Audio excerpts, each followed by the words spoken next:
André Malraux est mort un mardi. Exactement le mardi 23 novembre 1976, au centre de réanimation de l'hôpital Henri Mondor à Créteil. Il avait succombé, comme ses médecins s'y attendaient, aux suites de l'embolie pulmonaire dont il avait été victime dans la nuit du dimanche au lundi. Il était hospitalisé depuis le 15 novembre. Il venait d'avoir 75 ans. Depuis 5 ans ont passé. Plein de la fureur des hommes, des guerres, et il semblerait que la voix d'André Malraux se soit éloignée. Non. Pourtant, Malraux s'était tu. Il y a des représentations, disons, de l'esprit de mort dans l'Inde qui sont des choses considérables, mais ce ne sont pas des représentations de la mort du tout. Et chez nous, le crâne est bien plus un symbole qu'autre chose. Les transits, enfin tout ça, l'Europe s'est jamais accommodée de la mort. Tandis que au Mexique, il y a une aventure sans précédent. Ils ont voulu trouver dans la figure de la mort son expression transfigurée. Et déjà, de toute la terre, commençait l'hommage, le recueillement. De partout, des hommes, des femmes venaient lui dire un grand merci. Ici, par exemple, c'est ceux de la communauté de Saint-Soleil, en Haïti. Soleil, oh soleil, soleil, soleil, soleil, côté au soleil.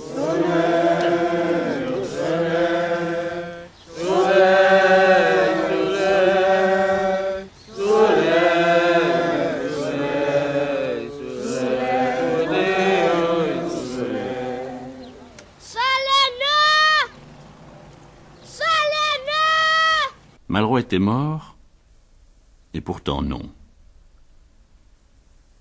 Grâce aux techniques de l'audiovisuel dont il avait été l'un des plus ardents prophètes, Malraux, miraculeusement, devant nous, continue paisiblement et comme si rien ne s'était passé, à corriger les épreuves de son dernier livre, à nous parler. De nouveau, Malraux est vivant. De nouveau, André Malraux est avec nous. Ça, je crois que c'est une des années considérables des très grands arts, le moment où un homme de génie se met à faire exprimer par son œuvre autre chose que ce qu'elle exprime. Naturellement, avec ce qu'elle exprime aussi. Mais l'élément supplémentaire. Comme le poète, la métaphore est au bout du compte ce que l'image dit et son rapport donné par le com.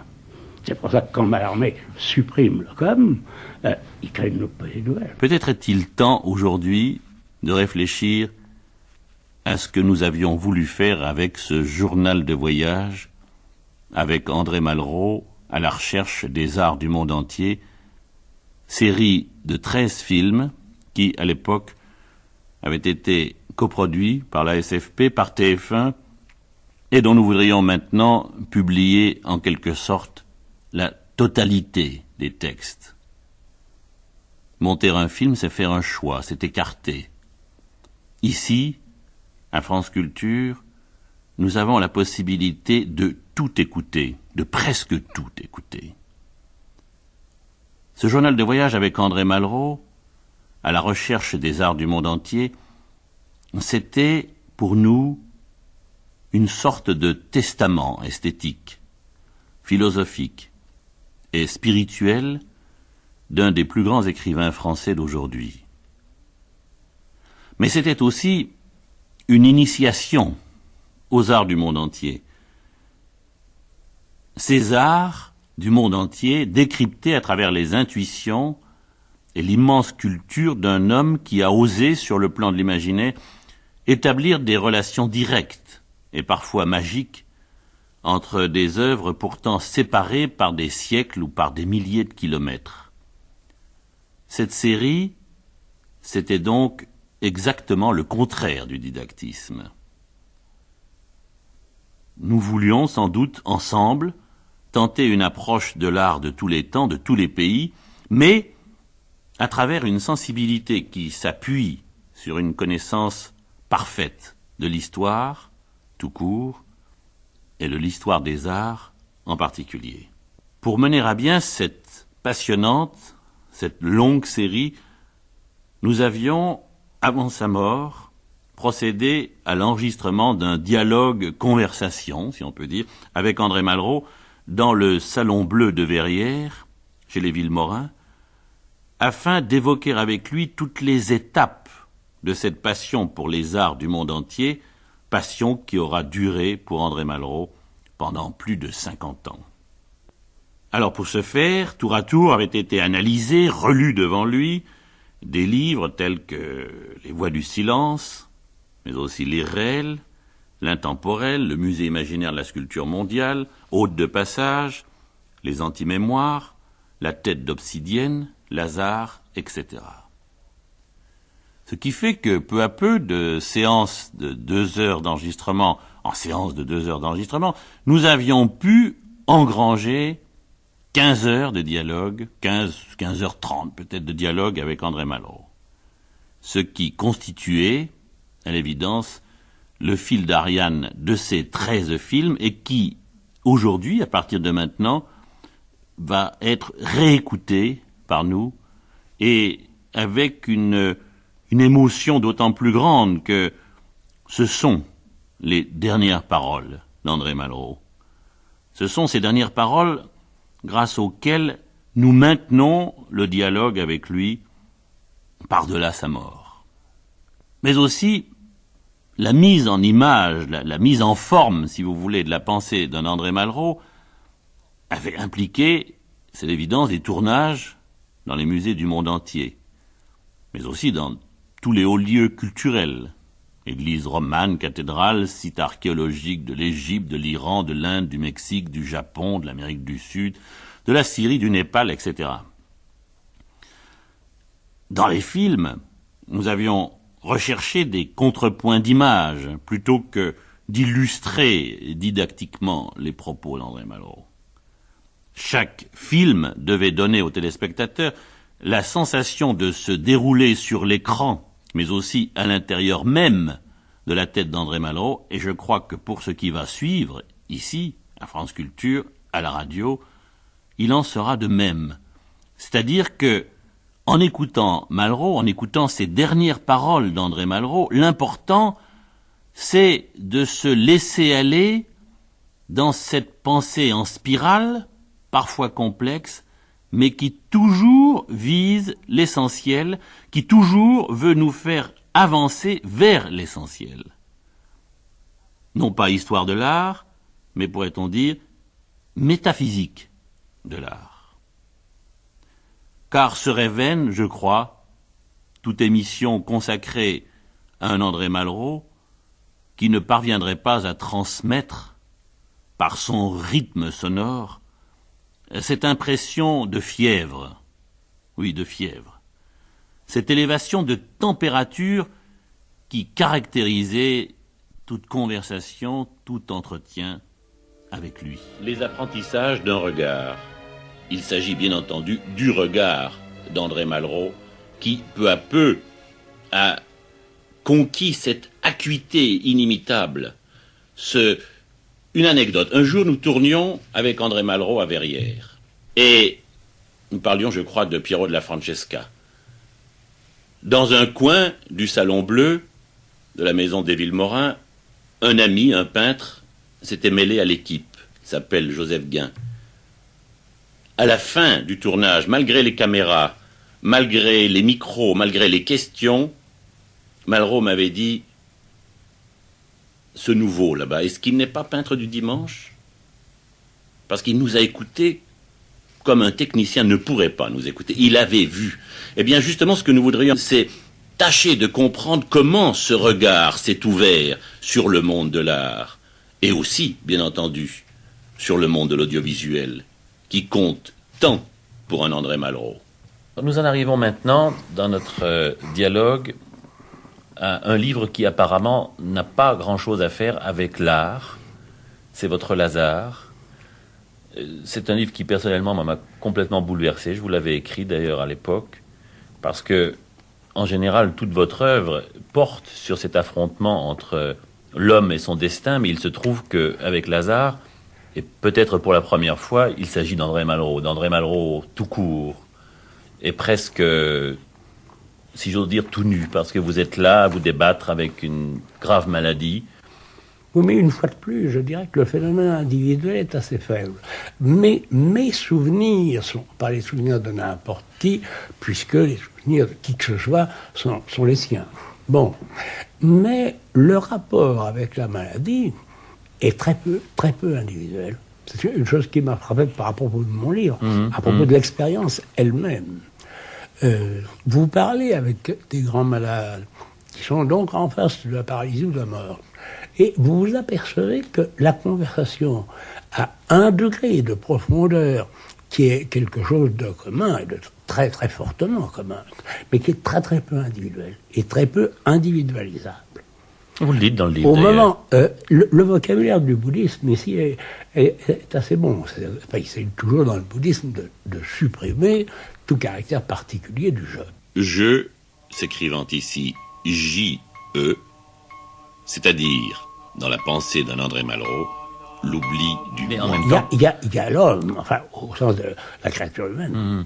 En même temps, quand on lit page 9, puisque je travaille peut-être à ma dernière œuvre, on est quand même dans le jeu, là, et dans le jeu qui est mis en cause, dans le jeu qui tremble. J'ai été terriblement touché.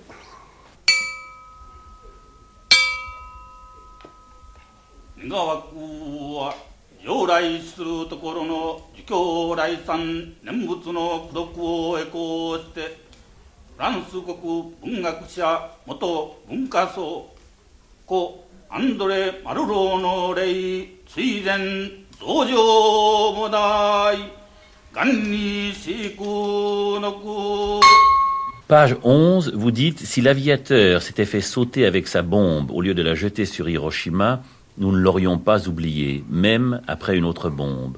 Si je retrouve ceci, c'est parce que je cherche la région cruciale de l'âme, où le mal absolu s'oppose à la fraternité. » Alors ici, page 11, je me suis demandé si justement cette région cruciale de l'âme n'était pas pour vous devenue l'art.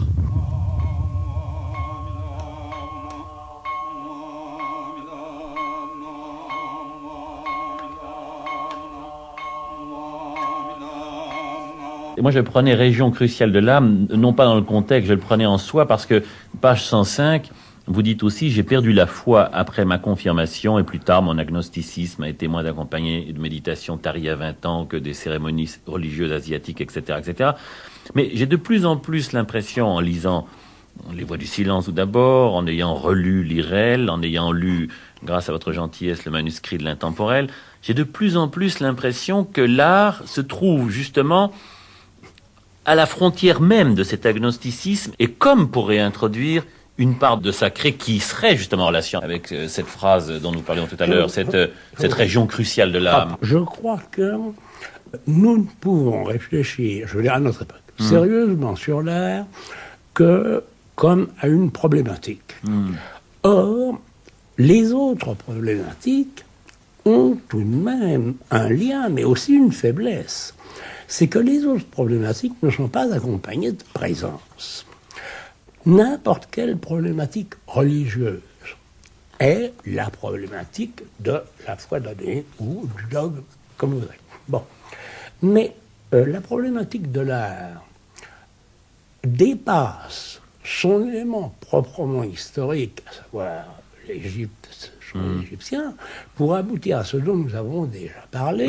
C'est certain que la statue égyptienne ne nous dit pas ce qu'elle voulait dire, mais c'est certain qu'elle nous parle.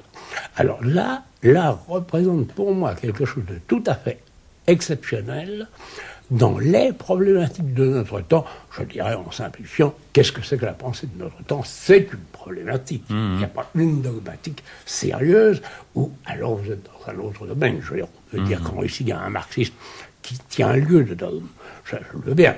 Alors, disons, je parle de l'Occident, y compris le Japon, etc. Bien. Notre pensée est une problématique.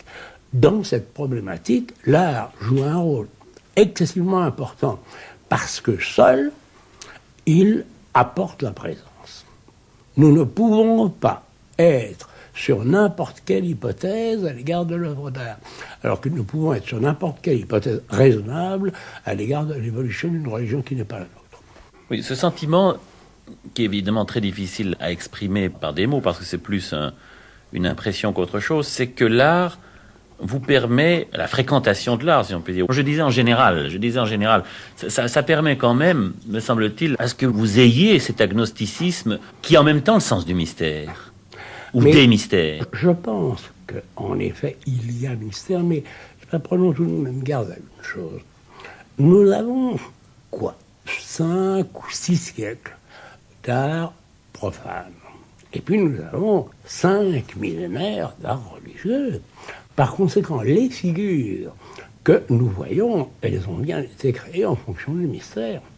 D'autre part, nous connaissons infiniment mieux le mystère tel que l'art nous le transmet, ou n'allons même pas si loin, nous le manifeste. Que la religion. Parce que dans les religions, si vous prenez les fondateurs, nous connaissons assez bien au moins les doctrines, mais un certain nombre de phénomènes spirituels immenses, le franciscanisme, l'amidisme, ont été, au fond, étudiés exclusivement par des spécialistes. Or, il faut tout de même bien nous dire que, entre le christianisme des gens de l'époque de Saint-Bernard et celui des franciscains, il y a eu une révolution aussi forte qu'entre l'art byzantin et Giotto. L'amidisme pensait que tout de même le bouddhisme était fondamentalement un agnosticisme pessimiste. Il s'agit d'échapper à la roue. Et en sanskrit, on pas dit comme chez nous, la roue veut dire à la fois ce qui tourne et l'instrument de supplice. Or, quand l'amidisme est venu dire il y a un Bouddha qui vous sauve et qui vous fait entrer dans son paradis. L'idée de paradis n'existait pas dans le bouddhisme. Qui vous fait entrer dans son paradis si vous avez prononcé son nom avec la commisération qu'appelle la souffrance du monde, ce qui est donc une chose relativement simple.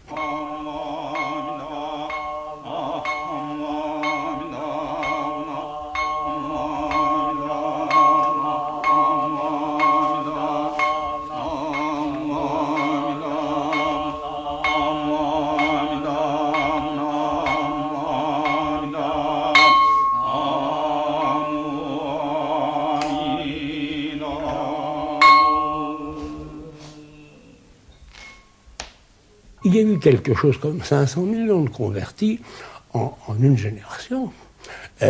Évidemment, ça s'appelle toujours bouddhisme. C'était une autre religion. Or, des choses comme ça, nous sommes obligés d'aller les chercher. En art, nous n'allons rien chercher du tout, nous sommes sur des révolutions criantes. Quand vous voyez l'art roman succéder à l'art antique, vous n'avez pas besoin de chercher beaucoup, ça se voit. Et puis tout d'un coup, page 119, vous abordez le grand problème du suicide. Et je crois que c'est presque la première fois que vous en parlez d'une façon aussi claire, aussi directe. Et vous dites, ce qu'on écrit du suicide m'a toujours surpris. Le besoin saugrenu d'en faire une faute ou une valeur. L'homme naît pour la mort et pour se la donner s'il le décide. Je veux bien que la vie des autres soit sacrée, elle l'est si peu, pas la mienne. L'un de mes personnages de la voix royale disait la phrase d'un aventurier fameux en Chine, « Il n'y a pas la mort, il y a moi, moi qui vais mourir. » La valeur du moi est en baisse, dites-vous. Je ne comprends pas du tout qu'on attache le moindre élément de discussion au suicide en dehors d'un élément religieux. Si c'est au nom d'une valeur autre, bon, très bien. Je trouve que le droit au suicide existe exactement au même degré que le droit au voyage. Je trouve que le droit au suicide existe exactement au même degré que le droit au voyage. De quoi viennent se mêler ces gens qui ne sont pas d'accord? C'est un droit du moi pour vous. C'est un droit tout court. La limite de ce droit, c'est la foi. Et vous dites d'ailleurs, page 122, pour compléter cette analyse, vous dites les médecins de cet hôpital, vous y étiez, la Salpêtrière, oui, tiennent pour hypothèse de travail que nous conservons à l'intérieur de notre cerveau un cerveau préhominien, héritage de quelques pliosaures. Un seul de nos deux cerveaux accepte la mort. Il est vrai que nous parlons du suicide avec une intelligence de saurien. C'est-à-dire comme des idiots. Et c'est-à-dire que nous disposons de deux modes d'appréhension. Ça, je crois que c'est à peu près acquis à l'heure actuelle pour les Page 123, 3 lignes extrêmement importantes sur vous-même. Vous dites « Ma mémoire ne s'applique jamais à moi sans effort. J'ai lu ce qui me concerne, ou plutôt j'ai lu ce qui concerne mes livres et non ce qui me concerne. Je ne me souviens pas de mon enfance. » Sans effort. C'est très curieux, ça. Presque tous les écrivains que je connais aiment leur enfance. Je déteste la mienne. Malraux, anti-mémoire. Mais les mécanismes de la mémoire ne sont pas étudiés du tout. Ce serait une des choses les plus intéressantes, et ils le seront. Pensez que vous avez très visiblement... Enfin, je prends uniquement les mécanismes. Il y avait tout ce qu'avait écrit Bergson. Depuis, on est passé du côté psychanalyse, où il ne s'agit pas du tout des mécanismes, il s'agit des chronologies. Bon.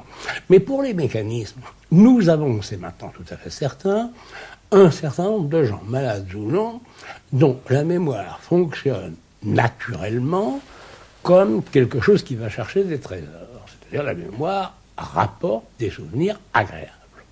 Vous avez des gens dont la mémoire est l'ennemi et à qui elle ne rapporte que des souvenirs de malheur. Entre l'une et l'autre catégorie, en les prenant au point extrême, il y a mais j'ai autant de différences qu'entre un homme et une femme. Pour mémoire, quelques éléments de biographie pris dans l'excellent livre de Guy Suarez, Malraux, celui qui vient. 1901. Naissance à Paris, à Montmartre, de Georges-André Malraux, le 3 novembre. Famille paternelle d'origine flamande. Un grand-père armateur à Dunkerque, déjà ruiné.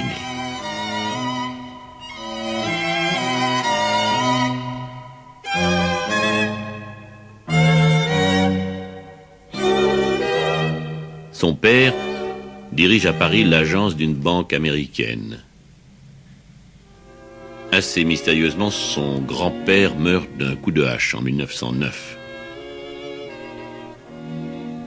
Son père fait la guerre de 14-18 dans les chars. Le père d'André Malraux se suicidera en 1930. Malraux fait des études secondaires au lycée Condorcet qu'il n'achèvera pas. En 1921, Malraux publiera son premier livre, Lunes en papier, chez Canveller. Malraux voyage, joue en bourse, perd, écrit dans la NRF, rencontre Picasso, Derain, Mac Jacob. C'est en lisant, comme je vous disais, le livre de la couture que je me suis aperçu, enfin, de l'importance de la rencontre, de votre rencontre avec Mac Jacob et ensuite avec Canveller. Mais est-ce que c'est Mac Jacob qui vous conduit vers Canveller? Oui. Ah oui. Oui. Absolument. À cette époque-là, nous avons tous connu Canveller à travers Max. Nous connaissions tous Max Jacob, qui était très accueillant jeune, et Canveller, revenant en France, est revenu dans le circuit de Max. Alors, ça a donné Gris, avec qui il était excessivement lié, et qui était un copain, et puis, alors, un peu plus lointainement, Braque, Picasso, etc. Mais déjà, Apollinaire était mort. Et c'est pour vous le déclenchement de tout, là. Absolument. Et c'est même là, d'ailleurs, où vous faites le premier livre illustré, enfin... Par Léger. Voilà. Et chez Canveller. Et chez Canveller. Je crois même que c'est le premier livre que Canveller a refait après cette période d'avant-guerre où il avait fait Apollinaire avec Derain et Max avec Picasso. Finalement, on a un peu sous-estimé ce rôle d'abeille butineuse porteuse de pollen qui semble être le rôle de Max Jacob. Il a été très grand, n'est-ce pas? L'œuvre de Max Jacob le représente assez peu, parce qu'il y avait à cette époque une sorte d'extravagance et d'anarchie que rien n'a exprimé. L'autre copain de cette époque-là, c'était Salmon. Et Salmon en a très bien donné le décor, le décor du Sacré-Cœur est arrivé charmant, mais il n'en a pas du tout donné la réalité. C'est cette réalité à laquelle vous êtes en train de penser, n'est-ce pas? Max Jacob disait à des jeunes écrivains, mais voyons, il faut aller voir l'atelier de Gris. Bon, et puis les gars de 20 ans allaient voir l'atelier de Gris. Gris est un homme excessivement accueillant, un peintre intelligent et aimant parler de la peinture, ce qui n'est pas toujours... Comme Masson. Comme Masson. Oui. Et puis alors, après, il y a eu Masson et cette génération-là. Alors là, c'était des copains, parce que comme âge, ils étaient beaucoup plus près de nous. Mais la poésie, au fond, symbolisme plus apollinaire. La musique, Satie plus Stravinsky. La peinture, le cubisme. Ça a été une atmosphère absolument tressée. Toutes ces choses étaient ensemble. Et celui qui l'a probablement le plus diffusé, à cause de sa nature dont vous parliez, c'est Max Jacob. Maintenant, il y en a un autre dont il ne faudrait pas sous-estimer l'importance, c'est Reverdy. Reverdy aussi a été très accueillant aux jeunes. Il connaissait aussi très bien la peinture. Il était ami avec les peintres, et plus profondément que nous, parce qu'il était bien plus âgé. Et il a joué aussi un assez grand rôle. Il était très lié avec Picasso. Et puis alors, dans les marches, il y avait Sandrard. Seulement, Sandrard n'était pas à Paris, il n'était que de passage. Tandis que Max était tous les soirs au même bistrot. Donc on pourrait dire que, sur un plan historique cette fois, le déclenchement intérieur, en vous, du musée imaginaire, c'est cette jeunesse autour des pôles Max Jacob, Reverdy, Cannevellet, plus les voyages. Absolument. C'est la conjonction de ça. C'est le fait que, étant extrêmement familier du cubisme, j'ai pu me trouver en face de la sculpture de l'Inde ou de la Chine comme en face d'une chose normale, et non pas comme une chose exotique. Ce qui, à l'époque, était assez rare. Malraux va très souvent au musée Guimet. Déjà, il s'intéresse aux arts de l'Asie. Il nous faut l'imaginer, furetant, fouinant, exerçant son regard à tout voir, à tout comprendre, à tout pénétrer. Il suit des cours à l'école du Louvre, cours d'archéologie et d'orientalisme. Il travaille chez un libraire, René Louis Doyon. 1923. 1923, c'est l'année du voyage au Cambodge. C'est l'année de l'affaire du Cambodge. Et sur cette période, il nous faut ouvrir un autre livre, L'aventure indochinoise, par Walter Langlois, un Américain. Dans sa préface, Langlois précise, avec raison, en vérité, Malraux connaîtra 2 aventures en Indochine. La première, ce fut le procès qu'on lui intenta pour avoir dérobé des sculptures dans un temple en ruine de la jungle cambodgienne.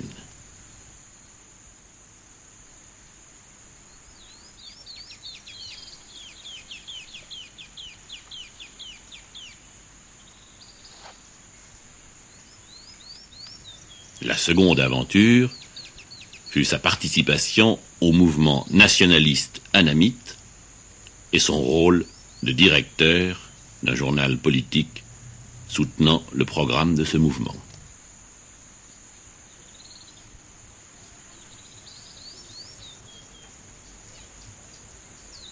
Sur ce voyage au Cambodge, Langlois note: sur un plan esthétique, Malraux avait longtemps soutenu qu'une connaissance approfondie d'autres cultures, celles en dehors de la tradition gréco-romaine particulièrement, était la condition préalable à une meilleure appréciation de la civilisation occidentale.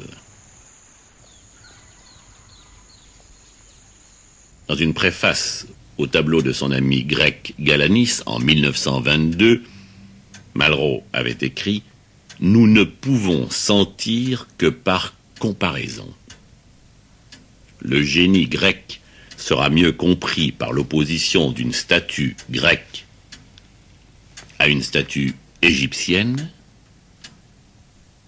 ou même avec une statue asiatique. »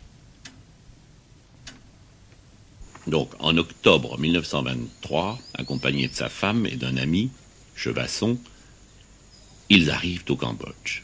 Malraux, pour partir vers Benteae Srey, le temple abandonné, rassemble des charretiers, des guides, et pendant ce temps, nous dit Langlois, Malraux et sa femme en profitent pour visiter les ruines khmères de la région d'Angkor.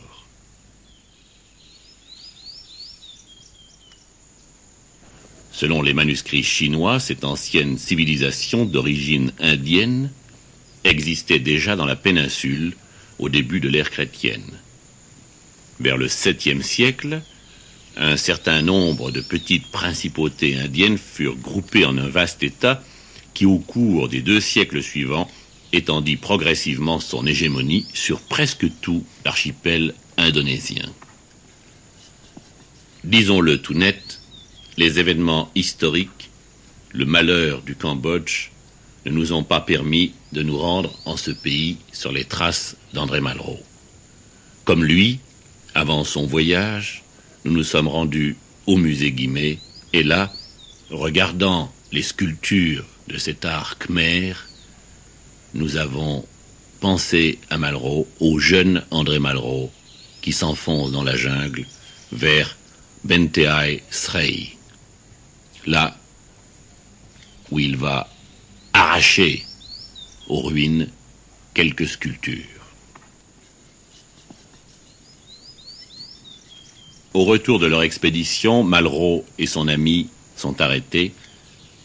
Après 6 mois d'instruction, le procès de Malraux et de Chevasson aura lieu le mercredi et jeudi 16 et 17 juillet 1924 à Phnom Penh. La sentence, nous dit Langlois, intervient le 21 juillet. Pour Malraux, 3 ans de prison et 5 ans d'interdiction de séjour en Indochine. Leur avocat avait eu beau plaider que ces sculptures avaient été trouvées dans un lieu abandonné qui n'appartenait à personne. La sentence est sévère, très lourde même. Très vite, à Paris, les amis de Malraux réagissent et signent une pétition. En voici le texte. Les sous-signés, émus de la condamnation qui frappe André Malraux, tiennent à se porter garant de l'intelligence et de la réelle valeur littéraire de cette personnalité.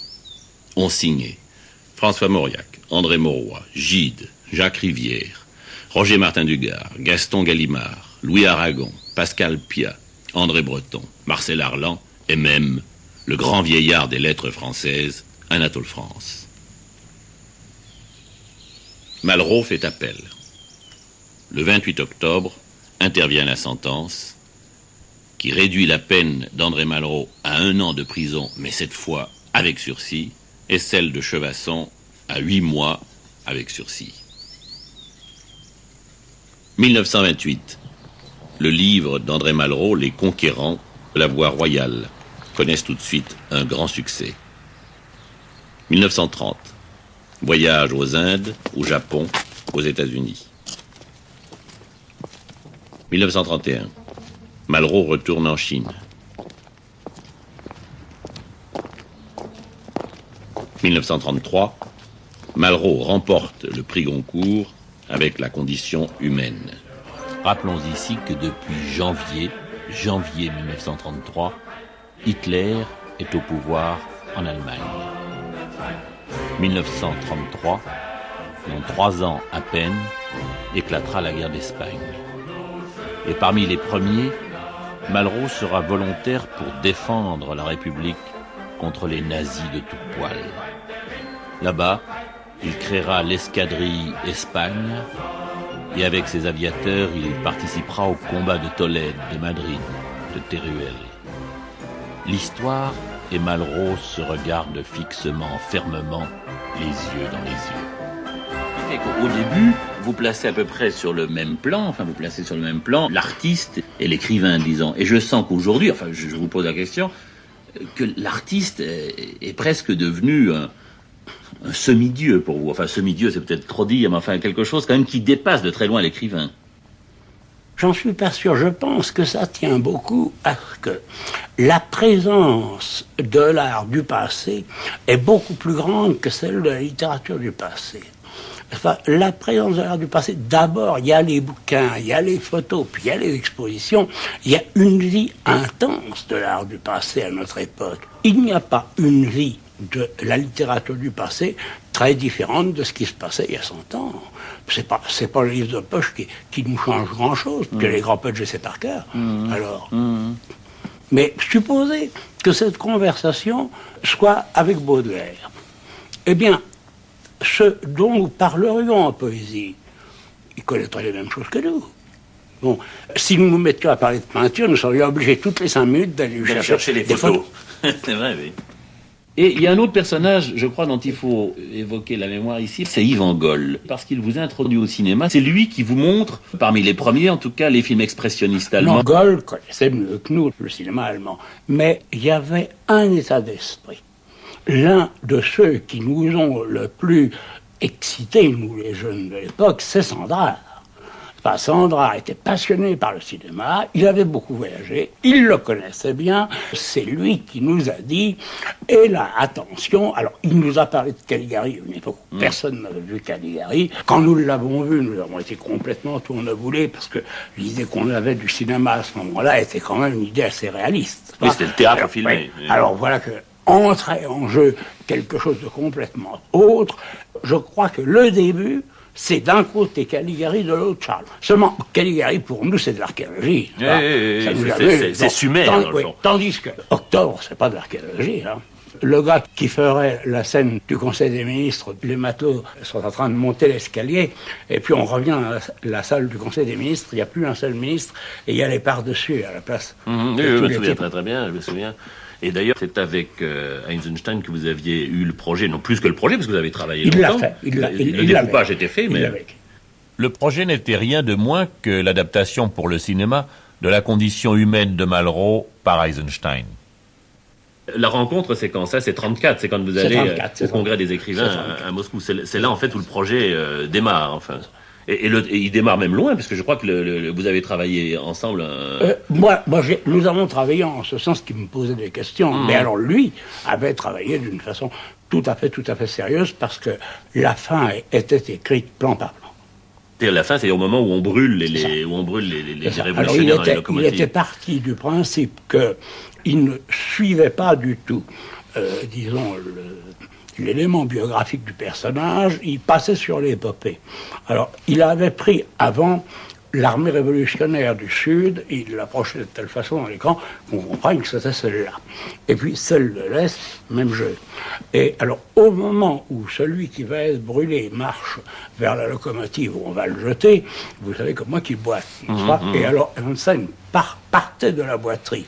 Et au moment où le type s'inclinait par la boiterie sur la droite, le corps allait donc presque à 45 degrés, et le montage donnait l'armée du Sud qui avançait à 45 degrés vers le vide. Bon, et la boiterie le remettait de l'autre côté, et au dernier moment, on le jetait dans la locomotive, et les deux armées se rencontraient, et à ce moment-là, on entendait le sifflet de la moitié. C'est une scène très grande beauté. Et en fait, le film ne s'est pas fait à cause des autorités soviétiques à ce moment-là. Oui, je crois qu'on peut. Oui, on continuera demain. On continuera demain. On a bien travaillé. On en aura encore un beaucoup. On a bien travaillé, je trouve. Non, moi je trouve que ça va très bien, surtout si on part du principe que tout ça c'est de la matière première. Oui. On va faire des images autour de tout ça, faire des séquences d'images qui vont établir. Et couper, parce que combien avons-nous de mètres? Je sais pas, Madeleine va nous dire ça. Il y a une petite phrase là qui, dans le fond, résume, condense, enfin, tout ce que vous venez de nous dire. c'est quand vous écrivez « L'art recèle quelque chose de plus profond que l'art ». Je crois que c'est vraiment là. Là, c'est vraiment, on est vraiment au centre. Absolument. Et c'est ce que tout le monde reconnaîtrait si nous parlions de musique. Et bien, une autre chose m'est venue à l'idée, depuis qu'on travaille ensemble, depuis qu'on cherche et tâtonne ensemble, c'est que, dans le fond, le seul musée imaginaire possible, ce n'est pas dans un musée qu'on peut tenter de le rassembler, c'est finalement à la télévision. Pour une raison, dans le fond, toute simple, c'est que seule la télévision peut se payer le luxe, parce que c'est une télévision d'État jusqu'à nouvel ordre, de consacrer le temps qu'il faut, ça va de soi, le budget qu'il faut à une entreprise de ce genre, ce que ne feraient jamais, bien entendu, les gens qui s'occupent de la savonnette à la télévision, c'est pas la peine d'insister sur ce point. Alors, d'un seul coup, pouvoir, sur une phrase, sur un mot, retrouver ce qu'il y a dans les voix du silence, à propos d'un certain art, de certaines formes, de certaines images, et puis retrouver ce lieu où vous avez été réellement en personne, et jouer ce jeu, enfin tout au long d'un film, je crois que ce serait extrêmement passionnant. Je crois que la télévision, en effet, aura plus de facilité que le cinéma, et qu'elle va jouer dans ce domaine que nous appelons, pour simplifier, celui du musée imaginaire, c'est-à-dire dans le domaine de la prise de conscience de l'art mondial. Elle va jouer un rôle immense. Mais alors, est-ce qu'on ne peut pas dire aussi, finalement, que par la télévision, on a une chance qui n'existe aussi qu'à la télévision, qui est, en fait, de faire une proposition, une invitation à une sorte de voyage, enfin, le voyage dans l'espace et dans l'imaginaire, et une invitation qui s'adresse à un individu. Je veux dire que c'est ça qui me paraît, moi, extrêmement séduisant, enfin, dans une entreprise comme celle dans laquelle nous nous lançons. Il n'y a pas de doute. Ce que vous êtes en train de faire appelle chez le téléspectateur un sentiment complètement différent du sentiment qu'il a au Louvre devant la Joconde. Ça se rejoint, c'est la famille. Bon, mais c'est pas le même sentiment. Et vous prenez les œuvres d'art, vous les brassez d'une certaine façon, vous en faites un montage au sens technique, mais aussi au sens profond, et par là quelque chose qui n'existait pas entre en jeu. Pas de même que le musée, c'est pas les galeries d'antiques, la télévision, c'est pas le musée. Non, on pourrait dire que c'est une mise en gourmandise. Il faut que ce soit une mise en gourmandise. Il y a une dimension supplémentaire. Car il ne faut pas que ce soit une leçon non plus. Car si c'est une leçon, alors là, c'est fini. Il n'y a pas de dialogue. Si c'est une leçon, il n'y a pas de dialogue. Non, mais ça, on peut ils vont nous remettre un peu de pellicule. Ah non, mais je crois on est parti pour une longue pérégrination. C'est là encore une sorte de bouteille à la mer, mais une bouteille à la mer qui s'adresse moins au cérébral qu'à la sensibilité. Bon, si j'avais pu prendre la télévision, ce que j'aurais souhaité, j'aurais fait ce que nous sommes en train de faire pour toutes les maisons de la culture. Nous aurions fait pour tous les garçons, mettons à partir de 16 ans, on aurait fait un mois où ils n'avaient qu'à s'amener. Et le grand écran leur projetait ce que vous allez projeter. Alors, bien sûr, plus adapté, parce que c'est plus difficile. Mais dans mon esprit, les maisons de la culture n'étaient pas du tout quelque chose qui devait être programmé. D'ailleurs, c'est que tout le temps que j'étais là, ça ne l'a pas été. Ce que je souhaitais, c'était qu'on puisse fixer, n'est-ce pas, quelques domaines absolument essentiels dans l'ordre de la connaissance. Nous en avons parlé hier ou avant-hier. Bon, disons l'état actuel de la biologie, l'état actuel du cerveau, l'état actuel de la matière, et dans le domaine de l'art, l'état actuel du rapport de l'homme avec l'art mondial, car c'est la première fois que l'art mondial est en cause. Bon, et puis que appelons ça les visiteurs, s'organisent entre eux et sur les bases des grandes connaissances, disons, l'État aurait fixé un ordre de priorité des connaissances. Bon, à part ça, qu'ils organisent leur truc exactement comme ils auraient voulu, et disons, vous et moi, nous aurions fait ce que nous faisons. Et au lieu de le projeter, ce qui est d'ailleurs fort bien, sur la télévision, on l'aurait reprojeté tous les ans dans les maisons de la culture pendant un mois sur les choses de base. Et puis il y a une télévision qui essaie de nous faire comprendre le temps dans lequel nous vivons, ce n'est bien sûr pas la même. Et alors il y a quelque chose là évidemment d'un peu monstrueux, enfin, à un temps où nous vivons une crise grave, c'est que finalement ces émissions de réflexion, si vous voulez, elles passent une fois, en général d'ailleurs en face d'un programme qui est un programme écrasant, un programme de divertissement écrasant, et puis ça disparaît dans une trappe. Il y a quelque chose d'un peu fou et qui participe, dans le domaine où nous sommes, de cette espèce de fantastique gaspillage. Ça reparaîtra tout de même. Si on le Je ne crois conserve. pas que ce soit perdu. Si on le Et conserve. d'autre part, l'action de la télévision est tout de même très importante sur un point qui est la télévision crée toute seule ses élus. Je veux dire, quand il y a eu la légende du siècle, moi j'ai reçu des tas de lettres sur papier quadrillé avec Ça compte. l'instituteur qui disait « Ah, comme ça nous a intéressés, d'ailleurs les copains vont signer », puis ça s'est terminé par la femme qui s'occupe de la cantine. Elle n'avait pas mis son nom, Ouais. la femme qui s'occupe de la cantine. Bon, c'était pas du tout des blagues, pourquoi est-ce que ces gens se seraient donné la peine de raconter des blagues? C'était parce que tout à coup, ces problèmes-là les avaient intéressés. Bon, comment faire autrement qu'avec la télé? On ne va pas faire des examens, on ne va pas se mettre à donner des droits aux connaissances de l'esprit ou de l'art à une catégorie de gens, ni sociale, et pourquoi pas par grande taille aussi. Vous savez, j'avais dit autrefois, au temps de ce que vous appelez les affaires, il ne faut pas oublier qu'il y a deux sortes de cultures. Il y a la culture pour tous et la culture pour chacun. Et puis il y a les mauvaises. Mais dans les bonnes, il y en a deux. Or, il ne faut pas que l'une nous supprime l'autre. Ainsi s'achève ce premier chapitre des dernières paroles d'André Malraux, un premier chapitre où nous avons tenté de situer chronologiquement l'écrivain dans le siècle, un premier chapitre où très attentivement nous avons écouté tout ce qu'il nous avait confié sur ce que devrait être idéalement l'audiovisuel dans un pays, dans une nation responsable de son avenir culturel, dans une nation soucieuse de ne pas se laisser perdre les chances futures de tous ses citoyens. Chapitre 2 de ces dernières conversations avec André Malraux. Cette fois, nous sommes dans le jardin des Villemorins, à Verrières-le-Buisson. Été 1974. Parfois, un merle se pose sur une branche du grand cèdre bleu tout proche, mais ne siffle pas. Parfois aussi, un coup de vent emporte au loin les notes, les feuillets du manuscrit de l'Intemporel, le dernier volume sur l'art publié de son vivant par André Malraux. À ce stade de notre montage, pourquoi l'Intemporel? Justement, parce que dans la conclusion générale de sa méditation sur les arts du monde entier, une fois encore, André Malraux revient, insiste, sur le rôle essentiel de l'audiovisuel dans nos relations avec l'art.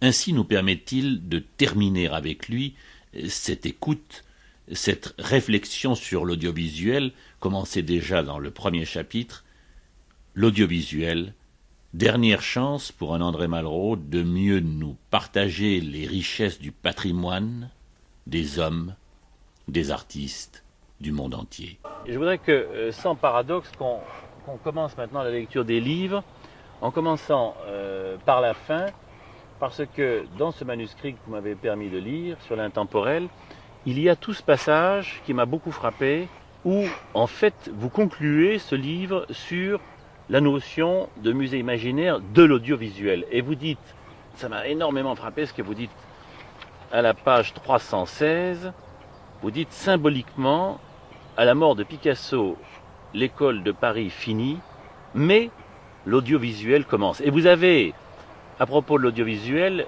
une vision très optimiste. Je ne sais pas si elle est optimiste. Et elle l'est plutôt. Mais en tout cas, c'est pas de là que je suis parti. Je suis parti sur l'éventail se déploie d'un coup, n'est-ce pas? On a considéré que, en gros, on allait refaire en audiovisuel ce qu'on avait fait en photo. Bon. C'est de toute évidence une erreur. C'est d'abord une erreur parce que quand un type a du talent, en règle générale, il ne copie pas les autres. Et quand on a un nouveau mode d'expression, on s'en sert. Ensuite, pour une autre raison de première importance, il est bien entendu que pendant des millénaires, la sculpture a été un art sacré. Tout le temps qu'elle était un art sacré, elle avait un élément qui la rattachait directement au sacré. Nous avons vu ça avec Byzance tout à fait clairement, c'est le fond d'or. Du moment que le fond d'or est là, c'est parce qu'on est dans un autre univers, et lorsque l'Angélico remplacera le Fond d'Or par des paysages, on entrera dans un univers complètement différent. Bon. Mais on ne s'est pas beaucoup aperçu que la cathédrale a joué pour les Gothiques exactement le rôle du Fond d'Or pour les Byzantins, c'est-à-dire c'est le fait d'appartenir à ce monument qui appartient à Dieu et qui est la cathédrale, qui donne à la statuaire gothique son caractère sacré. Et lorsque nous faisons des albums sur Chartres avec le portail royal, il est bien entendu que c'est comme si nous donnions des détails de peinture byzantine en supprimant les fonds d'or. Et pourquoi faisait-on ça? Parce que d'instinct, l'occidental cadre. Alors quand il fait de la peinture, il met un cadre autour. De toute façon, il fait de la peinture dans des rectangles. Bon, mais même le photographe, il prend une tête, il la cadre, et on pourrait dire notre œil cadre.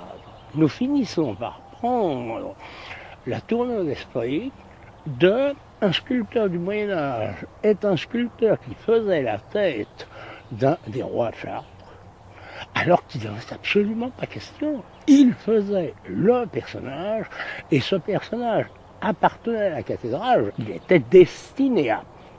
Alors, on n'y pouvait rien parce que le photographe était sans moyens. Que voulez-vous faire?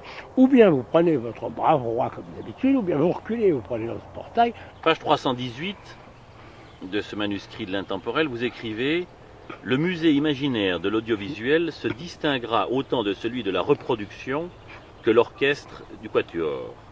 Paradoxalement, séparant la Joconde de son Louvre, il rendra les statues-colonnes de Chartres à une cathédrale qui n'est pas tout à fait la leur. Cathédrale pourtant. » Oui, ça, je vous disais, que fait le photographe avec le portail royal? Il est obligé de cadrer. Bien. Donc il sépare. Notre problème, c'est quand on a construit Chartres, on a fait des sculptures qui devaient appartenir au monument de la même façon que les personnages byzantins appartiennent au Fond d'Or pour échapper à la vie normale. On entrait dans la vie sacrée. Rappelons que c'est d'autant plus fort que au temps où la cathédrale de Chartres était dans sa gloire, il n'y avait pas à Chartres, ni d'ailleurs à Paris, une seule rue qui eut la largeur de la nef. Et que de même que quand nous sortons du lacis des ruelles musulmanes pour aller à la mosquée de Fès, nous découvrons l'espace, il y avait quelque chose de semblable. Bon. Cette appartenance des rois au monument, le photographe ne peut pas la donner.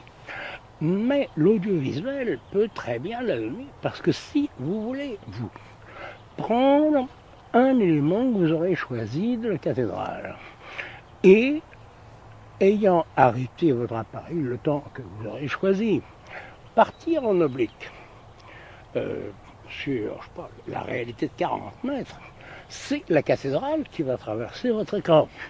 Par conséquent, vous allez restituer la cathédrale, ce que jamais le photographe ne pouvait faire. Et j'avais donné un autre exemple, c'est il se trouve qu'au-dessus des rois, il y a un petit haut-relief assez mutilé qui déroule sur des dizaines de mètres les scènes de la vie du Christ. Or, jamais les photographies n'ont pu donner, sauf morceau par morceau, quelque chose dont la longueur est probablement 800 fois la hauteur. Mais vous, qu'est-ce qui vous empêche, tranquillement assis sur un camion, de suivre le portail avec votre appareil, et vous commencez à la naissance du Christ, et vous finissez à la crucifixion, ce qui est exactement ce qu'avait voulu le sculpteur, que personne ne peut avoir, parce que nous, si nous voulons l'avoir, il faut que nous marchions. Mais comme le haut-relief est relativement haut, nous le voyons en perspective faussée. Si bien que l'audiovisuel arriverait à refaire cette vie du Christ telle que le sculpteur l'a conçue pour Dieu. Car là où c'est placé, de même que les statues des tours, les statues étaient là pour la gloire de Dieu, personne ne pouvait les voir. En tout cas, on pouvait les voir comme ça. Tout ce qui a été fait pour la gloire de Dieu, quand l'audiovisuel le rattrape, il fait beaucoup plus qu'une réussite technique. Il rétablit un rapport absolument fondamental du sculpteur avec l'élément spirituel. Mais en fait, là où je parlais d'optimisme, ce n'est pas tellement dans la façon de saisir les objets et de rétablir effectivement cette unité. C'est déjà beaucoup. Rendez-vous bien compte que si vous supposez, ce que vous allez probablement faire, une séquence sur Chartres, dans laquelle pas une seule des œuvres célèbres ne sera donnée sans contexte, vous allez faire quelque chose qui est sans précédent. Alors, vous pensez, oui, mais il y a l'autre élément. L'autre élément, c'est la création audiovisuelle elle-même. Alors là, je pense que la première chose à dire, c'est nous allons entrer, comme avec le cinéma, dans un système de rapprochement dont nous n'avons pour l'instant aucune idée. Le cinéma aurait probablement pu le faire, pas pour tout, mais pour un certain nombre de choses. Seulement, n'oublions quand même pas que l'audiovisuel est maître de son jeu à partir du moment où il l'a choisi. Et que c'est tout le problème. Si vous décidez de faire un film sur ce dont nous parlons, eh bien vous le faites. Alors que si vous vouliez le faire en film, le producteur vous dirait immédiatement si c'est pour faire une chose si étendue. Oui, c'est-à-dire que le cinéma ne l'a pas fait pour des raisons strictement économiques et financières. Il y a un monde du cinéma qui est un monde narratif. Et ce monde implique une industrie, et cette industrie est une industrie narrative. Alors que l'audiovisuel, pour l'instant, n'est rien et tout. Vous le dites d'ailleurs, vous dites que l'audiovisuel n'a pas dépassé l'âge proto-historique. Et c'est peut-être ce qui tempère un peu votre optimisme. C'est que tout est encore permis, bien que tout soit déjà un peu compromis. On a tout de même fait moins de choses qu'on ne dit. Parce qu'on dit, il y a eu énormément de films d'art. Mais, regarde, vous les connaissez bien, il y a tout de même extrêmement peu de trouvailles. On a énormément employé la caméra, alors que ce soit celle du cinéma, celle de l'audiovisuel, pour donner des détails, se rapprocher du tableau, s'écarter du tableau, voilà, ce que nous appellerons des manipulations d'appareils. Mais on a excessivement peu cherché des données comme le jour où dans le cinéma on a inventé le montage. Vous connaissez la légende, Griffith est tellement impressionné par la beauté d'une actrice dont il est amoureux qu'il décide de retourner en gros plan les scènes qui ont été tournées normalement. Bon, ayant ces gros plans, pour s'amuser, il invente de mettre ces gros plans derrière ces plans américains. Là-dessus, il projette stupéfaction, on passe du plan américain au gros plan, et ça on peut dire, ce jour-là, le montage est inventé. Eh bien, dans l'audiovisuel, nous allons avoir des surprises de ce genre. Déjà, le fait de créer l'univers mental qui a été celui des sculpteurs raconte, et ce n'est presque rien, mais heureusement, pendant que je parle, vous vous mettrez d'autres images. Dites-vous bien que 5 minutes sur Chartres, avec des œuvres importantes, pas une seule isolée, dans des mouvements de caméra, donnera au spectateur une extraordinaire surprise. Alors, vous dites page 333, toujours pour préciser votre pensée sur l'audiovisuel, le musée imaginaire exerce dans l'imaginaire des pouvoirs différents. Il nous rappelle le plus fidèlement possible ce que nous ne pouvons pas voir, œuvres lointaines, intransportables, disparues. Il nous montre aussi ce que nous ne pourrions jamais voir sans lui. Par exemple, la signification d'œuvres de petite dimension par leur agrandissement. Mais ici, l'audiovisuel est beaucoup mieux armé que la photo, et l'art redevient victorieux du musée, celui-ci transformait en objet les chapiteaux romans, que l'on figure devant eux un homme par quelques soldats de plomb, la main bénissante du Christ de Saint-Benoît deviendra plus grande que les plus grands rois sassanides sculptés au flanc des roches, et rêver de comparer au Pantocrator de Sicile des Christs romans sculptés sur des montagnes n'est pas seulement un jeu. Et vous ajoutez un peu plus loin, le musée imaginaire apporta naguère aux arts plastiques leur imprimerie, l'audiovisuel, lui, va leur apporter leur alphabétisation. Et c'est là où je parle d'optimisme, parce que ça implique tout d'un coup la relation avec le public. Sur ce terrain-là, je suis alors absolument optimiste, parce que je crois que actuellement, nous sommes en effet dans la proto-histoire. Le cinéma a fait beaucoup de choses, il les a faites marginalement, nécessairement pour les raisons que nous venons de donner. Bien. L'audiovisuel lui-même a jusqu'ici marché sur les traces du cinéma. En somme, nous en sommes encore à rêver d'un film audiovisuel. Il y a un certain nombre de vos collègues qui ont fait en audiovisuel des choses très bonnes. Mais ce sont des épisodes. Le film audiovisuel est, au fond, un film traditionnel. Il n'existe pas quelque chose, pour reprendre l'exemple que j'ai pris, où on descendrait dans l'une des cavernes sacrées de l'Inde et en contre-champ, nous aurions la montée vers les tours de Chartres. Dans l'audiovisuel, avec l'œuvre d'art, on est parti de quelque chose qui n'est pas faux, mais qui est provisoire. C'est que l'audiovisuel est au fond à moindre production. Or là, je suis sûr que je suis d'accord avec vous, nous devons partir, nous, du principe absolument opposé, à savoir, il est évident que c'est un moindre production, mais c'est pas la fin du problème, c'est le commencement. Et alors maintenant, qu'est-ce que ça devient quand, au lieu de reproduire, on se met à monter, puisque le terme cinématographique est au fond fondamental. Il n'y aurait pas ce que nous appelons le cinéma si le montage n'existait pas. C'est pas ridicule de dire le cinéma commence au montage, parce que avant, vous avez nécessairement le théâtre filmé. Tout le temps que vous ne pouvez pas couper vos plans, il n'y a pas de cinéma. Et c'est le même problème, parce que qu'est-ce que c'est que ce cinéma qui n'en est pas? C'est la reproduction du théâtre. Mais cela pose aussi, en fait, et à mon sens, dans votre texte, vous ne semblez pas prévoir le cas, et j'aimerais bien vous interroger à ce sujet, ça implique aussi que l'audiovisuel va sortir un peu de son utilisation technique actuelle. Je crois que pour réussir ce que vous voulez faire, il faut arriver d'une certaine façon à ce que la télévision n'en ait plus le monopole. C'est à peu près inévitable. Premier point. À l'heure actuelle, nous allons plutôt sur un mauvais chemin. Seulement, d'une part, il y a les vidéocassettes dans lesquelles tout ce dont nous sommes en train de parler devient le nouveau livre d'art et somme toute remplace l'album inévitablement. Il y a que le tirage, vous savez comme moi, des vidéocassettes est cher.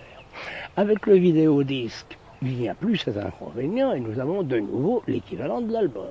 Et puis, alors je crois qu'il y a autre chose à considérer, c'est qu'avant 20 ans, nous aurons inévitablement la télévision par câble.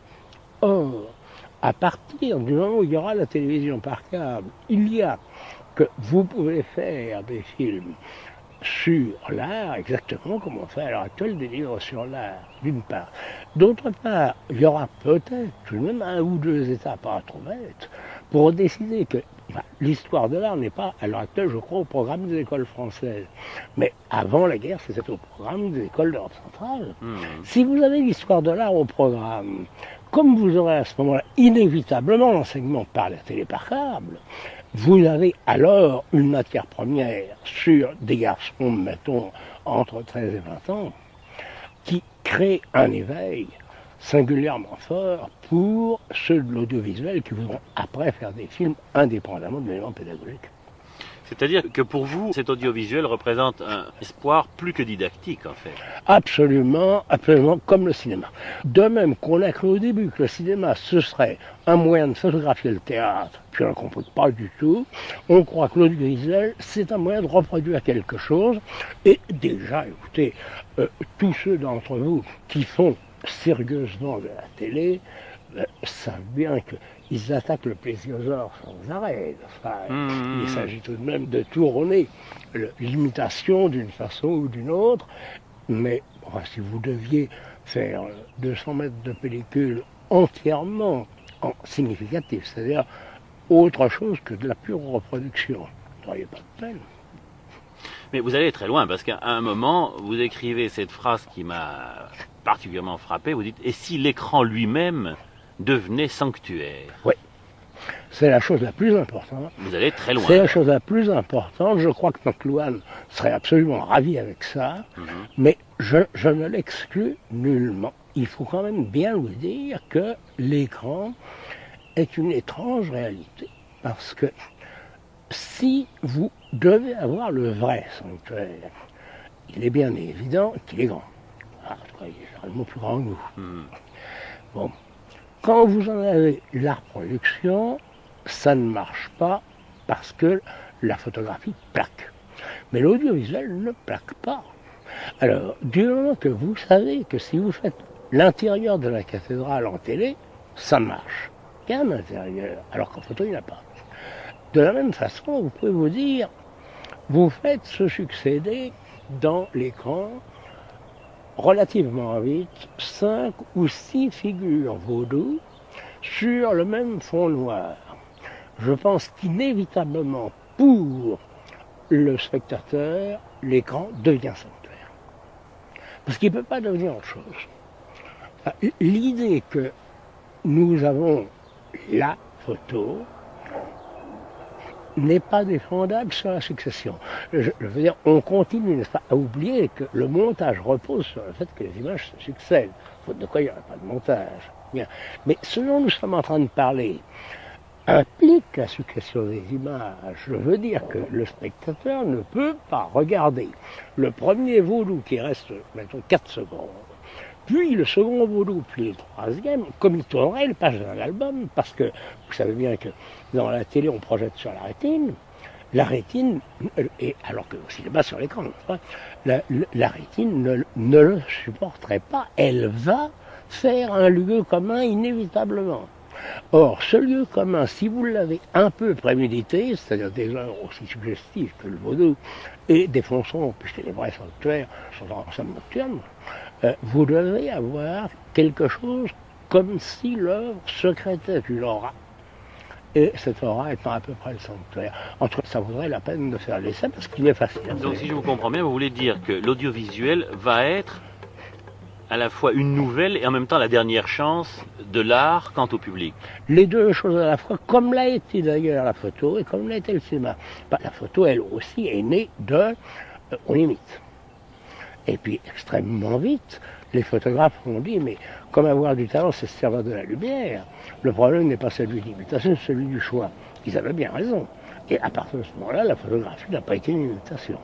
Et vous dites d'ailleurs, vous écrivez même, qui donc, vers 1865, eut deviné que la photographie délivrerait l'art moderne. Absolument. Alors, nous en sommes là, d'une certaine façon, quant à l'audiovisuel, mais ça implique quand même, et j'en reviens toujours à vous interroger sur votre optimisme, qu'il y ait une espèce de volonté, enfin, du producteur, disons, le producteur qui sera l'État, qui sera la société privée, enfin, peu importe, quel que soit ce producteur, il faut qu'il y ait cette espèce de désir. Je ne suis pas sûr qu'il n'y ait pas, dans la pression d'une technique de cette importance, quelque chose de quasi invincible.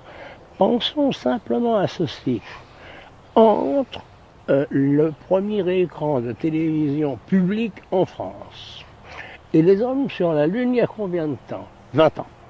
Eh bien, alors, quand nous disons où en serons-nous dans 20 ans, avec un écart comme celui-là, on ira loin. Peut-être vous en souviendrez-vous, Les Voix du silence d'André Malraux commençaient ainsi. Le chapitre s'appelle Le musée imaginaire. Malraux écrit: un crucifix roman n'était pas d'abord une sculpture. La Madone de Cimabue n'était pas d'abord un tableau. Même la Pallas Athénée de Phidias n'était pas d'abord une statue.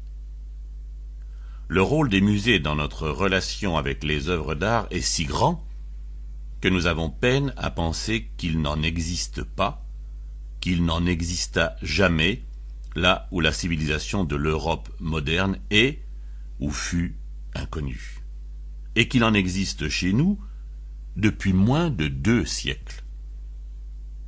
Le XIXe siècle a vécu 2 de ces musées, nous en vivons encore, et oublions qu'ils ont imposé aux spectateurs une relation toute nouvelle avec l'œuvre d'art.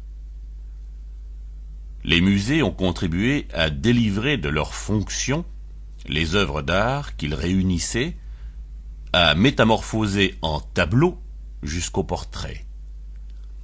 Si le buste de César, le Charles-Quint équestre sont encore César et Charles-Quint, le duc d'Olivares n'est plus qu'un Velasquez. Que nous importe l'identité de l'homme au casque, de l'homme aux gants, il s'appelle Rembrandt et Titien. Le portrait cesse d'être d'abord le portrait de quelqu'un.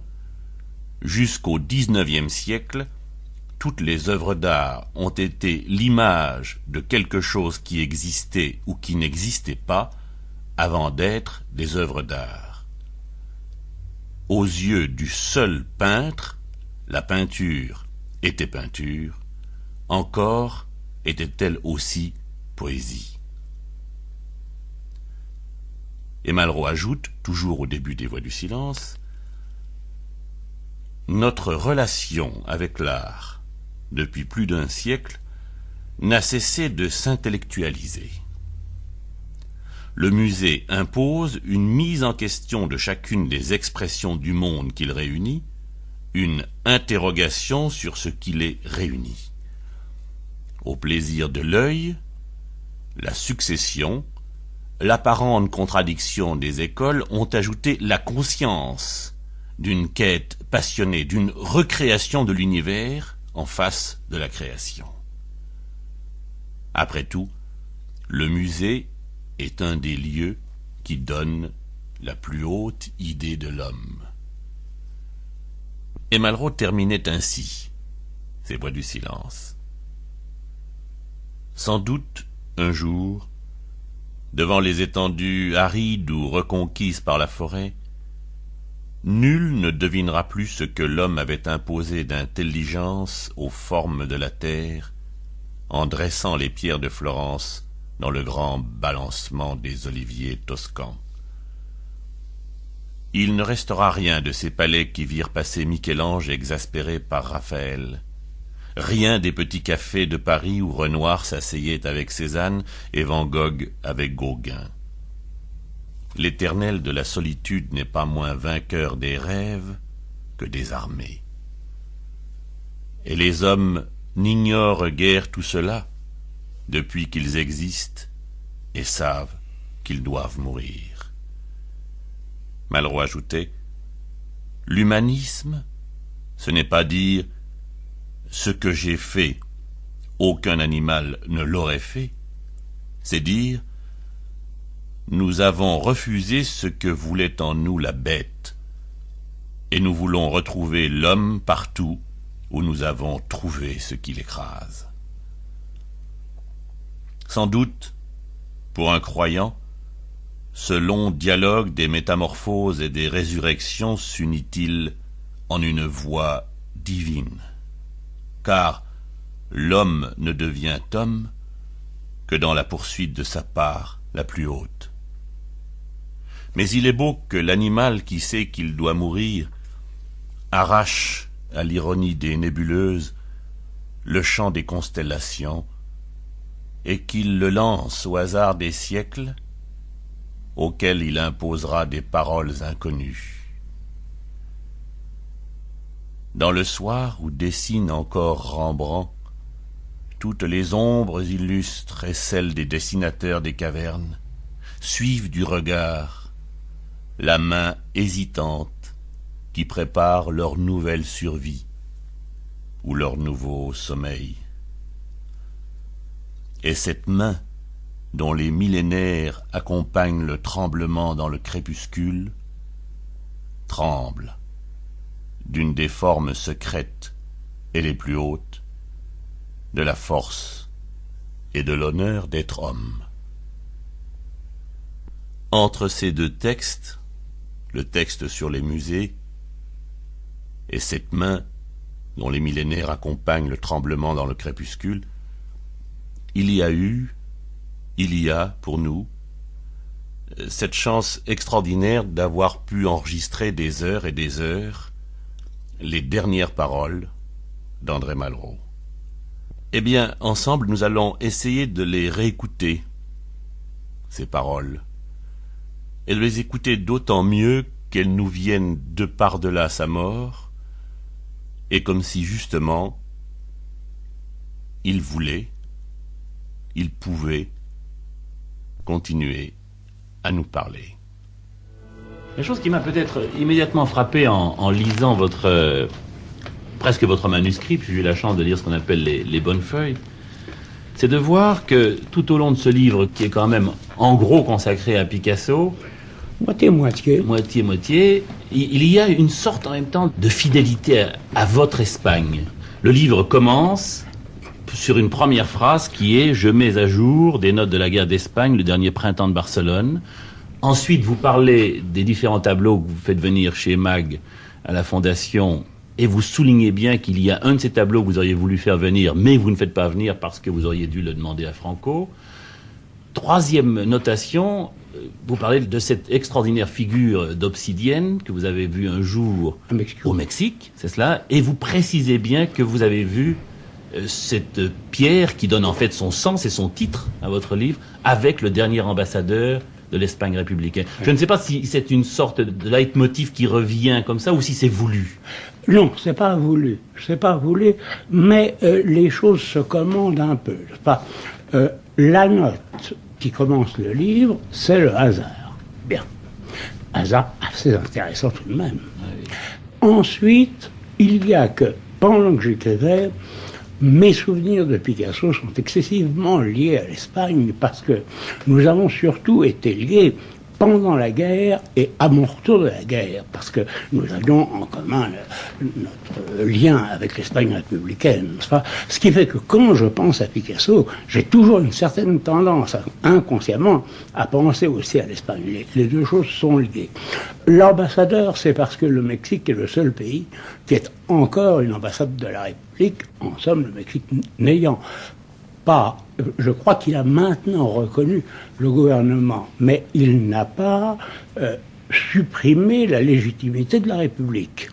Et par conséquent, il a encore un ambassadeur, mais dans ce temps-là, cet ambassadeur était beaucoup plus important qu'aujourd'hui, naturellement. Alors il y a un peu le mélange entre le hasard et l'appel inconscient des souvenirs qui se trouvent les mêmes pour Picasso lui-même et pour Espagne. Ajoutez Vauvenargues, qui est un endroit étonnamment espagnol. Et puis alors, ce qui m'a frappé aussi, c'est de voir que votre retour à Picasso est un retour qui ne se fait pas par la mort de Picasso, mais par le coup de téléphone de Jacqueline Picasso. Oui, absolument. Ça aussi, c'est très curieux. Absolument. Comme si tout à coup, c'était le fait d'être revenu sur les lieux, ou d'être venu sur les lieux, et qui a tout déclenché dans votre mémoire. Je voudrais être sûr que c'est pas toujours comme ça. Parce que pour le général de Gaulle, le bouillonnement intérieur n'a pas été lié du tout à l'annonce de la mort. Naturellement, il y a un lien, c'est pas 6 mois après, mais c'est pas un lien tout à fait direct. Et je crois que ce qui nous trompe beaucoup, c'est Saint-Simon. Parce qu'on parle toujours des mémoires de Saint-Simon. Or, légitimement. Mais attention, qu'est-ce que c'est techniquement ? C'est une suite de nécrologie. Alors qu'il écrit des années après, tout seul, sous les combles de ce château, dont la phrase fameuse, la lampe éclaire le siècle, qu'est-ce qu'il fait ? Il prend des notes qui sont aujourd'hui mort du duc de Bouillon ou de la duchesse de Bourgogne. Et puis, il part sur la duchesse de Bourgogne, et il y en a 30 pages, et en réalité, c'est la vie de la duchesse de Bourgogne. Si vous voulez concevoir les mémoires de Saint-Simon, si vous voulez concevoir ce qui appartient à Saint-Simon, à sa personne, dans les mémoires, vous êtes obligé de couper pour rabouter les choses qui le concernent et qui apparaissent d'une façon quasi accidentelle. D'ailleurs, vous avez comme moi vu un certain nombre de bouquins de morceaux choisis. De Saint-Simon, il y a toutes sortes, depuis ceux qui s'appelleraient Portraits jusqu'à ceux qui s'appellent La Régence. Bon. Et vous constatez que dans ces morceaux choisis, il n'y a jamais de Saint-Simon.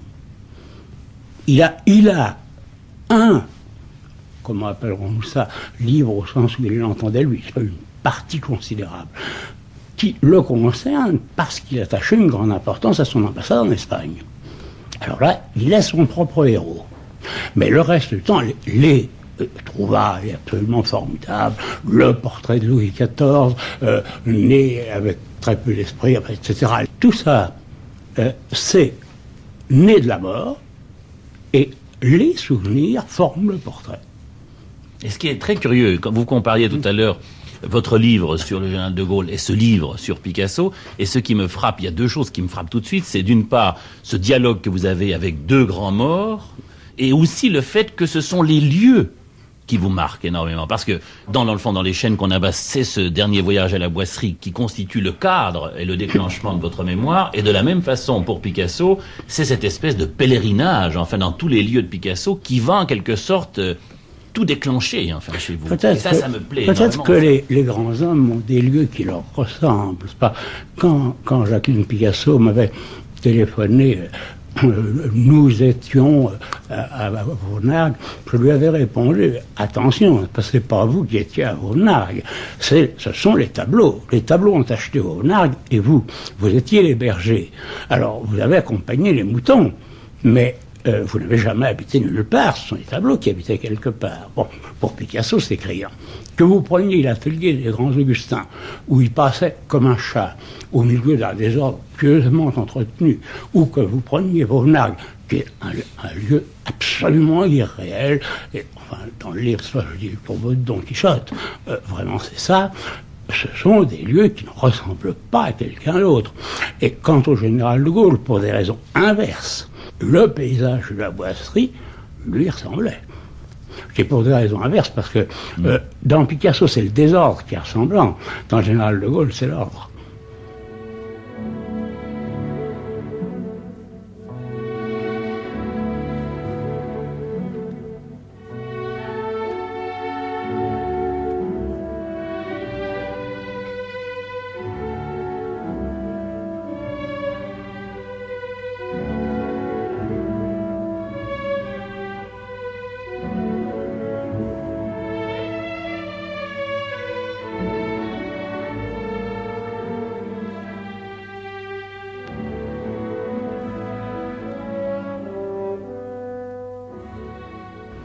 Alors, il faudrait maintenant revenir un tout petit peu au départ de cette lecture, parce que je crois que ce que nous sommes en train de faire, nous sommes en train de lire devant vous ce livre, parce que dans le fond, on a la chance d'être en face de vous, et il est rare d'avoir le livre et l'auteur. Alors, ce que je voudrais qu'on fasse ensemble, c'est en fait cela, c'est lire devant vous, comme je l'ai senti, comme je l'ai vu, et en vous posant toutes les questions. Alors, tout d'abord, première question, la pierre d'obsidienne. Alors, évidemment, c'est un titre qui évoque, je ne sais pas pourquoi, pour moi, mais peut-être pour quelqu'un d'autre, ce sera autre chose, qui évoque la mort. Pour moi, ça me rappelle ces masques que j'ai vus au musée de Mexico, et je ne sais pourquoi, c'est une des images les plus terribles de la mort. Je pense que c'est à cause de votre souvenir mexicain. Parce que, en soi, l'obsidienne est une pierre noire. Donc, quand même, le lien avec la mort est normal. Bon, oui, disons, c'est la pierre noire la plus éclatante. Pour les gens qui ne la connaissent pas, la description très simple, ce serait « c'est un cristal noir ». Bon, alors, il y a donc la noirceur. Il y a que nous savons tous qu'il y a eu un grand nombre de figurations d'obsidienne au Mexique. Que ces figurations, même quand elles ne sont pas des figurations de mort, sont liées à la mort, puisque les grandes figures mayas, qui sont des éclats d'obsidienne, plus ou moins taches d'encre, et auxquels on a donné une forme, parce qu'on ajoute ici une bouche, ici un œil, en y touchant à peine, mais en gardant tout le mystère de la pierre, et en ayant tout de même la suggestion d'un autre monde. Cet autre monde est celui de la religion, c'est-à-dire d'une religion dans laquelle on arrachait le cœur des prisonniers pour faire lever le soleil.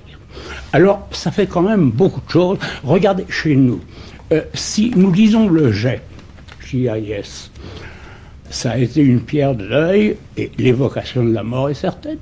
Si nous jouions avec 40 Français au hasard, pour répondre à 2 secondes, qu'est-ce que vous avez avec le mot jet? Tous, entièrement. Mais pour vous, pourquoi pierre d'obsidienne? Donc, il s'agit de chercher quels sont les éléments plus ou moins inconscients qui sont associés. Premier point, le noir lié à la mort est naturellement important parce que le crâne, dans tous les arts du monde, a eu une certaine importance spéciale. Bon. Tous les grands arts ont eu une relation avec la mort. Mais seul l'art mexicain est arrivé à se servir du signe, c'est-à-dire le crâne, pour en faire un signe hiéroglyphique et passer de l'élément hiéroglyphique au signe au sens le plus haut, c'est-à-dire une sculpture. Bon. Je crois que là, il y a quelque chose d'essentiel. Je ne peux pas imaginer des figurations de la mort sérieuses dans quelque art que ce soit. C'est toujours un petit peu farfelu. À la rigueur, il y a une chose que vous pourriez donner qui est très belle, c'est le bout du jugement dernier de Michel-Ange, où il y a l'un des damnés qui regarde, il ne sait pas encore quoi, le type est en train de lever la tête. Et il y a le grand voile qui tombe. Et ce qu'il est en train de regarder, si votre appareil suivait le regard de l'homme, c'est la tête de mort, comme Michel-Ange peut la faire. Enfin, c'est la mort, avec le grand voile vertical, et le damné en bas, levant à peine les yeux, voit arriver la mort, naturellement transfiguré. Alors ça, c'est extraordinaire, mais c'est presque unique. Maintenant, même quand c'est pas l'obsidienne, parce que, comme l'obsidienne est loin, si vous preniez le crâne de cristal du musée de l'Homme, qui est très beau, il est en cristal de roche, mais l'effet est le même, parce que la recherche dans l'obsidienne ne se passait que comme l'obsidienne est polie, le crâne reflète ce qui l'entoure, et au musée, vous l'avez vu, c'est tout à fait extraordinaire, parce que ce qui l'entoure, comme ce sont les nouvelles salles, ce sont d'immenses verrières, et dehors, il y a tous les arbres, qui étaient les arbres que les conquistadors ont vus quand ils sont arrivés à Mexico. Vous savez, quand Bernal Diaz dit, et nous arrivâmes dans cette ville où il y avait un si grand nombre de perroquets et de nains tristes. Bon, ce sont les arbres aux perroquets et aux nains tristes qui sont dehors et qui se reflètent dans le noir de la tête d'obsidienne. Et dans le crâne de cristal de roche, il n'y a pas de reflet, mais il y a le fait que le cristal de roche étant transparent, les plans de la tête donnent en même temps d'autres plans. Je veux dire que les grands trous des orbites sont habités par l'arrière du crâne. C'est-à-dire que vous êtes dans des formes absolument anormales, et ça, sans aucun doute, ça a été cherché. Je suis tout à fait persuadé qu'on a voulu le reflet ou la transparence, parce que c'est une certaine façon de détruire la forme véritable, et par conséquent de lui donner une puissance de suggestion extraordinaire, parce qu'on ne la détruisait pas non plus tout à fait. Et on reflétait la vie en même temps. Elle reflétait autre chose qu'elle. Mais si nous regardons dans votre titre, que va-t-il refléter? Il reflète le visage de Picasso. Non, il reflète le dialogue de Picasso avec le problème éternel de la création, alors spécialement de qu'est-ce que c'est devenu pour nous, parce que tout de même, nous sommes la première civilisation au monde qui soit héritière de toutes les autres en art. C'est jamais arrivé. C'est là qu'est le grand dialogue avec Spengler, quand on dit que je suis très près de lui, je suis très près au départ, mais très loin à l'arrivée, puisque le principe de Spengler, c'est il y a eu une Égypte, de cette Égypte, il ne reste rien, il ne restera rien, et elle nous est à jamais fermée, parce qu'une culture a sa vie d'organisme et sa mort d'organisme, et qu'elle ne revit pas plus qu'un être humain le revit. Bon, à quoi je dis, lorsque nous sommes devant une statue égyptienne, je reconnais bien que nous ne la regardons pas comme la regardait Ramsès. Mais il est bien clair, pour n'importe lequel de ceux qui nous écoutent, que lorsqu'il regarde une statue égyptienne, il regarde quelque chose qui lui parle. Alors le vrai problème, c'est, eh bien, pourquoi la regardez-vous? Parce qu'avant nous, la réponse était très simple, c'était, nous la regardons à peine, parce que les Égyptiens ne savaient pas sculpter. C'est pas jusqu'en 1870, vous le savez comme moi, Taine, à Venise, écrit encore, il y a donc 100 ans, écrit encore des mosaïques byzantines, ces œuvres enfantines et barbares. Alors, on regardait les mosaïques, on disait ces œuvres enfantines et barbares. On regardait l'art égyptien, et on disait c'est une malheureuse, ces pauvres types, ils ne savaient pas faire des yeux, ils le mettaient de face dans les figures de profil. On regardait les cathédrales, et on disait quel malheur, il a fallu le XVIe siècle pour qu'on apprenne à dessiner. Alors, la question était tout à fait simple. Vous aviez un art qui se définissait par réalisme ou idéalisation, et le reste, c'était des maladroits. Pour nous, tout ça, c'est fini. À la fois parce que le musée imaginaire est né, c'est-à-dire il y a eu l'art moderne, et puis il y a eu la découverte d'un grand nombre de civilisations qui nous ont permis de reconnaître qu'il existait des civilisations d'un type qui n'était pas le type méditerranéen, et que par conséquent, accepter la beauté comme une sorte de critère général était indéfendable. Pourquoi est-ce que pour nous la beauté n'est pas autre chose que le style grec du surnaturel. Parce que nous avons vu des styles de surnaturel en Chine, aux Indes, au Mexique, et dans des conditions toutes différentes, avec des évolutions que nous pouvons suivre, etc., et que nous savons très bien que tout ça, c'est une hypothèse de l'humanité. Il y a eu cette civilisation-là, il y en a eu d'autres, il y en aura d'autres.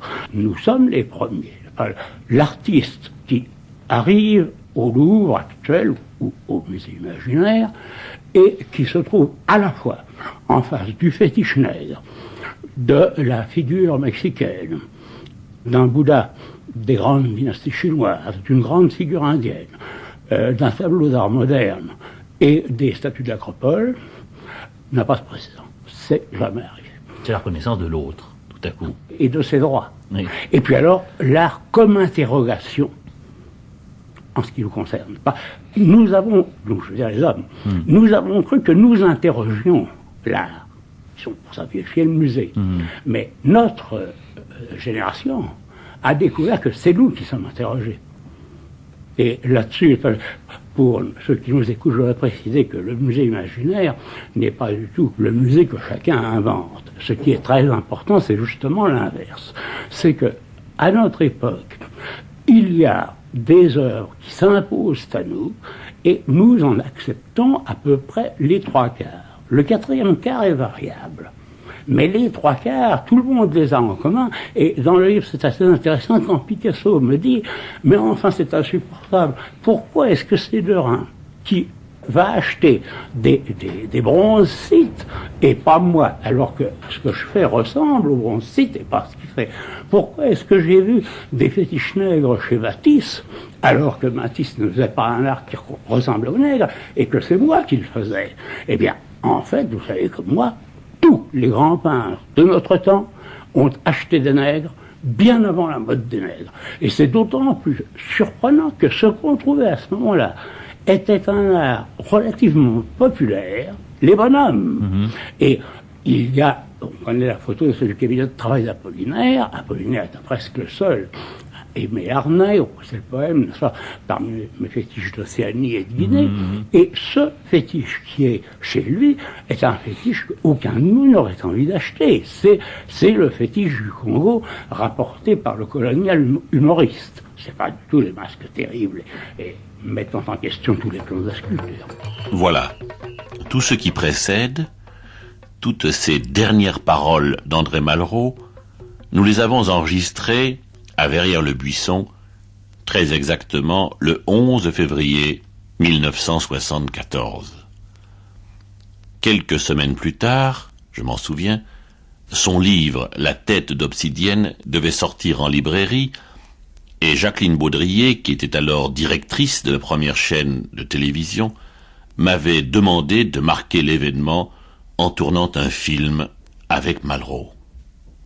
Travailler avec Malraux? J'étais évidemment à moitié mort de peur. Et puis, la caméra, les micros, les lumières avaient été mises en place, et puis, précis et poli comme un aristocrate, Malraux était entré dans le salon bleu exactement à la minute prévue. Il avait serré toutes les mains, il s'était assis juste en face de moi en disant simplement « À présent, au travail ». Chaque séance devait durer en moyenne 2 heures à 2h10, 2h15, jamais davantage, mais aussi sans la moindre pause, sans la plus infime petite chance de recommencer. Et puis soudain, sur un mot, à la seconde près, André Malraux se levait, saluait à nouveau tout ce petit monde, et disparaissait précipitamment vers son bureau tout proche, comme s'il avait senti, détecté, à l'intérieur de lui-même, une très légère baisse de tension, un relâchement de transe. Transe, oui. C'est le mot juste, me semble-t-il. Face à André Malraux, attentif à lui renvoyer la balle de temps à autre, humblement, j'avais chaque fois l'impression précise d'assister à une transmutation alchimique où les mots, comme le plomb autrefois dans la cornue, se métamorphosaient devant nous en un or incandescent. Oui, je m'en souviens parfaitement, c'était le 11 février 1974.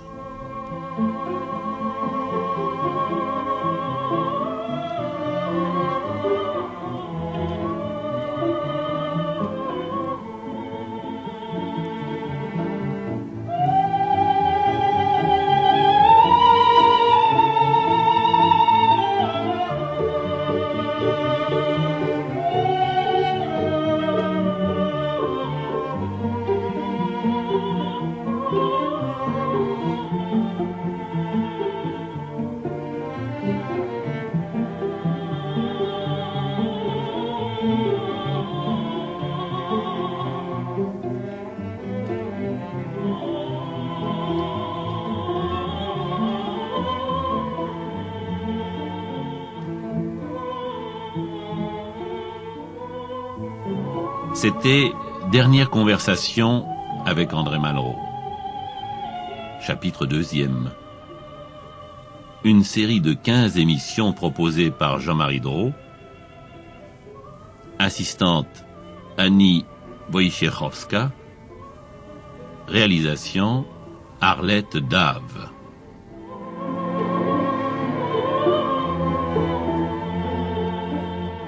Le deuxième des 15 chapitres des Dernières conversations avec André Malraux a été diffusé la première fois le 4 août 1981 sur France Culture. À suivre.